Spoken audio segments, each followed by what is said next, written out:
Hi there, I'm Ron Burgundy, reporting to you live from Sydney, Australia. Viewers, do you want to know what really grinds my gears these days? Having to subscribe to numerous subscription services just to watch the content I want. Oh wait, it sounds like I'm getting breaking news here of what I'm being told is a brand new business called Subscription Service Central that has shocked consumers worldwide.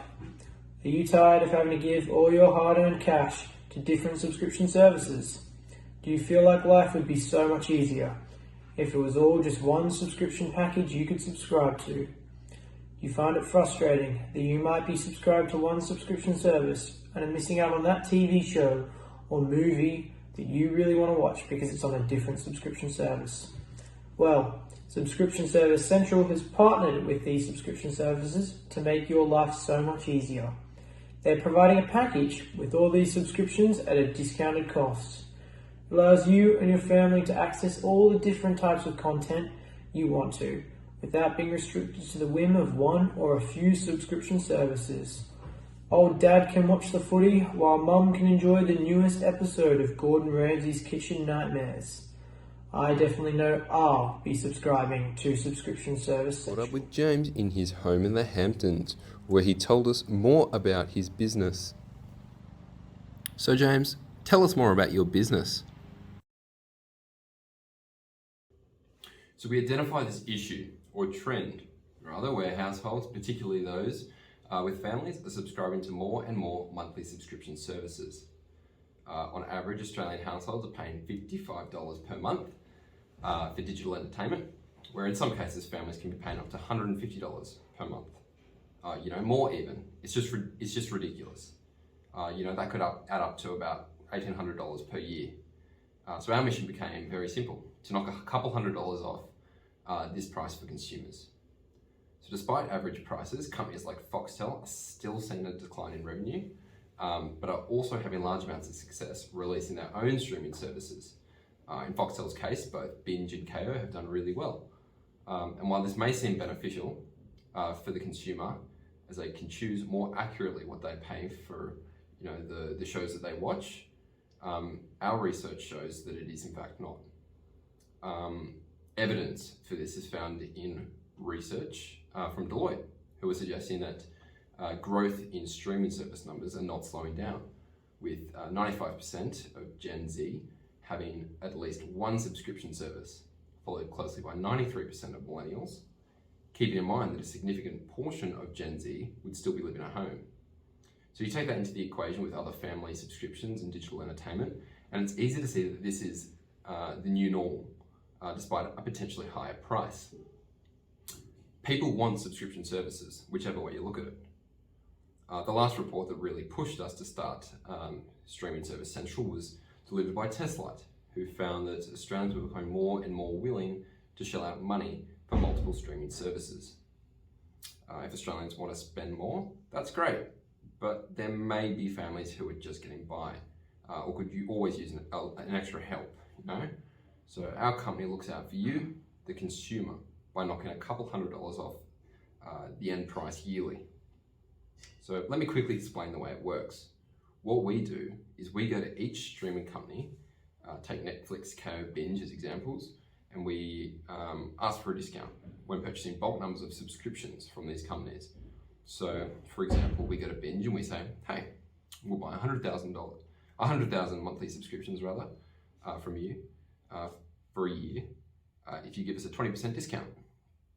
We do something similar for each company and package it up and provide both monthly and yearly payment methods to get the best price possible for the end user. Each streaming service can then be accessed through our app, so everything is central and makes navigation of different shows and programs a breeze. Therefore, a great solution for households who have multiple streaming services. Noting that we do also do smaller packages of streaming services to suit all kinds of consumers. Keep in mind as well that streaming services also win, as they get to sell subscriptions that they might not have otherwise.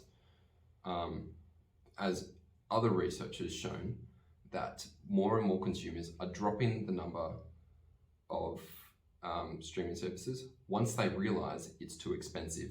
So they want it, but but they can't quite afford it, or they can't justify paying those top dollar. So our service reduces that cost. Thanks, James. I'm Georgia White on Today Tonight, and I'm here with a gentleman named Craig to talk about his current streaming services. So Craig, if you don't mind me asking, what subscription platforms are you currently subscribed to? Well, I've got Stan, Netflix, Kayo, and Spotify. Wow, that's a lot of accounts. So what if I told you there was a subscription platform which hosts all these streaming services which you just mentioned and more, meaning you will be able to enjoy all your entertainment at a much cheaper price? How does that sound? Sounds great. At SSS, we reach out to an extensive amount of streaming services, purchase bulk subscriptions from them, and on-sell them to customers in packages at a much cheaper price.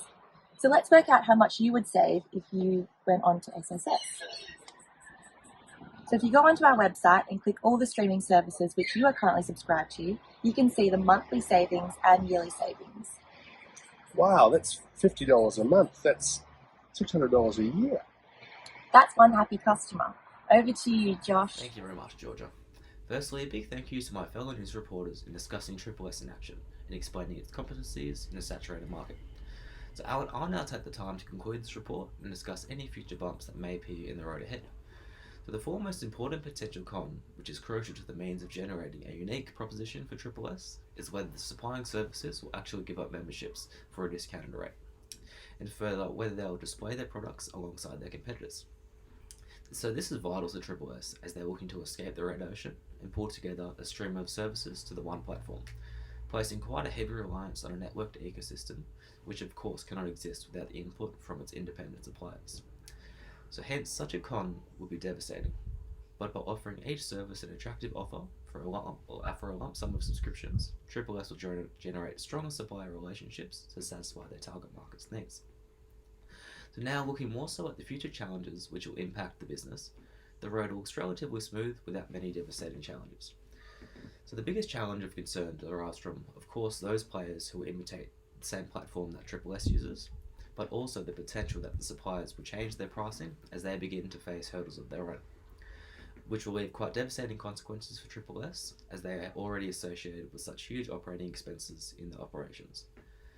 So now to summarise, Triple S is an innovative solution to whatever the gap in the market, but for its long-term profitability, well, that's out of my hands, and dare I say it, but it's up to the broader market and the lens it perceives Triple S in.